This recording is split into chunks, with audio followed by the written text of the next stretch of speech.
लड़के भोजन करने लगे तो उन्होंने अपनी बहन से भोजन के लिए कहा। इस पर बहन ने उत्तर दिया, भाई अभी चांद नहीं निकला, उसको निकलने पर अर्घ्य देकर भोजन करूँगी। बहन की बात सुनकर भाइयों ने काम किया कि नगर से बाहर जाकर बहन से कहा, बहन चांद निकल आया। और बाहर जाकर अग्नि जला दी और छन्नी ले जाकर उसमें प्रकाश दिखाते हुए अपनी बहन से कहा, बहन चांद निकल आया, अर्घ्य देकर भोजन जीव लो। यह सुन अपनी भाभीयों के साथ से कहा कि आओ भी चंद्रमा को अर्घ्य दे लो। परंतु इस कांड को जानती थी। उन्होंने कहा, बहन जी आप अभी चांद नहीं निकला, तेरे भाई तेरे से धोखा करते हुए अग्नि का छन्नी से दिखा रहे हैं।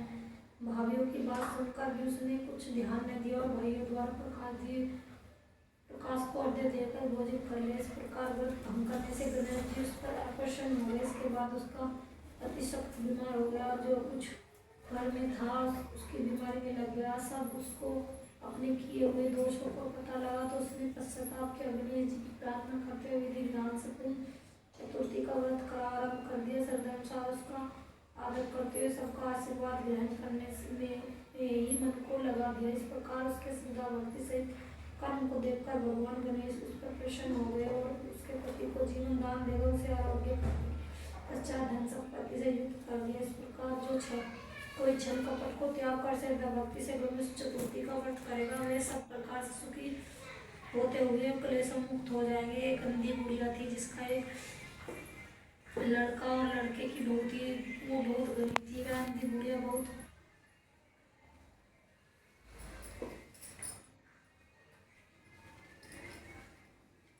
गणेश जी की पूजा किया करती थी। गणेश जी साक्षात सम्मुख आकर कहते थे कि बुढ़िया माई तू जो चाहे सो मांग लो। बुढ़िया कहती थी, मुझे मांगना नहीं आता, सो कैसे और क्या मांगू। तब गणेश जी बोले कि अपनी बहू बेटों से पूछकर मांग ले।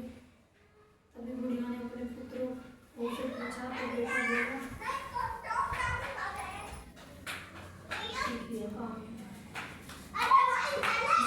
बोला, बोला कि अब बहू बेटों नहीं मांग ले। और बहू ने कहा कि पोता मांग ले। तब बुढ़िया ने सोचा कि बेटा बहू तो अपने अपने मतलब की बातें कर रहे हैं। तब बुढ़िया के पड़ोसियों ने कहा कि बुढ़िया तेरी थोड़ी सी जिंदगी है, क्यों है धन और पोता तो केवल अपने नेत्र मांग ले, जिससे तेरी शेष जिंदगी सुख से व्यतीत हो जाएगी।